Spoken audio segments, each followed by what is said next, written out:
ओम श्री परमात्मने नमः।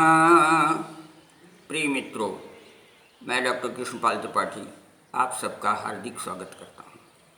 आज मैं आप लोगों के समक्ष यह बताना चाहता हूँ कि तुला लग्न में जन्म लेने वाले व्यक्तियों के लिए कौन से अनुकूल रत्न हैं। लेकिन इस संदर्भ में चर्चा करने के पूर्व आप सबसे मेरा विनम्र निवेदन है कि वीडियो के नीचे दाहिनी ओर लाल रंग से अंग्रेजी में सब्सक्राइब लिखा हुआ है, आप उसे एक बार केवल टच कर लें। यदि पहले कभी टच किए हों तो आज न करें, यदि आज कर रहे हों तो भविष्य में कभी न करें।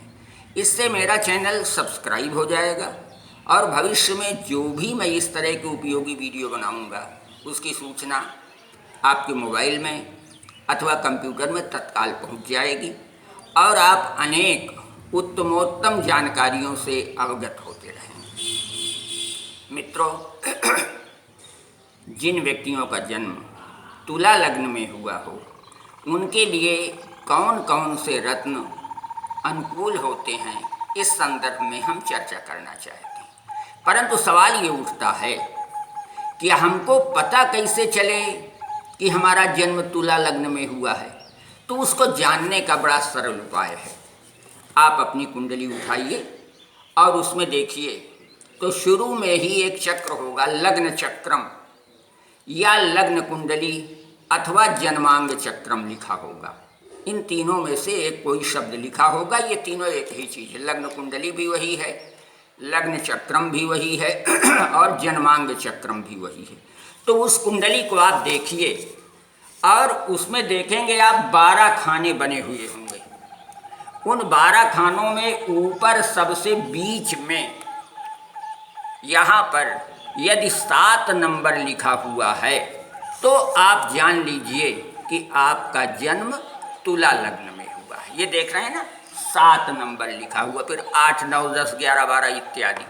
अगर यहाँ बीच में 7 नंबर है तो आप जान लीजिए कि आपका जन्म तुला लग्न में हुआ है। और तुला लग्न का स्वामी शुक्र होता है। शुक्र का प्रियतम रत्न हीरा है। इसलिए तुला लग्न में जन्म हो जिनका हो उन लोगों के लिए सर्वाधिक उपयुक्त रत्न, अनुकूल रत्न हीरा होता है। परंतु हीरा बहुत महंगा है, इसलिए उसके स्थान पर उसका कोई सब्स्टिट्यूट लिया जा सकता है, कोई उपरत्न लिया जा सकता है, जैसे सफ़ेद स्फटिक लिया जा सकता है। इसी तरीके से तमाम उपरत्न हीरे के प्राप्त हो रहे हैं, उन्हें धारण किया जा सकता है अंगूठी में। कुछ ऐसी स्थितियां होती हैं जिनमें तुला लग्न में जन्म लेने वाले व्यक्तियों के लिए शुक्र का रत्न धारण करना आवश्यक हो जाता है। जैसे मान लीजिए कि अगर शुक्र 6 नंबर पर हो, नीच राशि में हो, 6 नंबर का अभिप्राय ये यहाँ पर, अगर यहाँ पर शुक्र है तो जान लीजिए कि वो नीच राशि में है। ऐसे लोगों का स्वास्थ्य बहुत खराब होगा, उनकी प्रगति भी प्रभावित होगी। इसलिए उनको नितांत आवश्यक है कि वे शुक्र का रत्न अवश्य धारण करें। अथवा वह शुक्र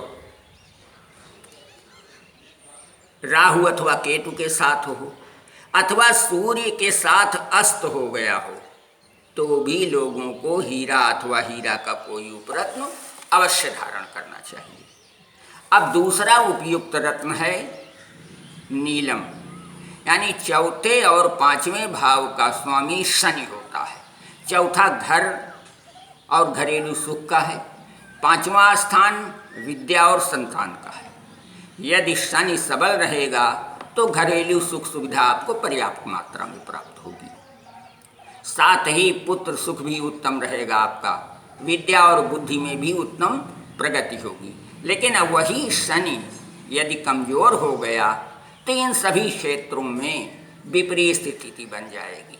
उसके कमजोरी का सबसे बड़ा स्थान है 1 नंबर पर, यानी अगर शनि यहाँ 1 नंबर पर हो गया तो वह नीच राशि में चला गया और वो कमज़ोर हो जाएगा।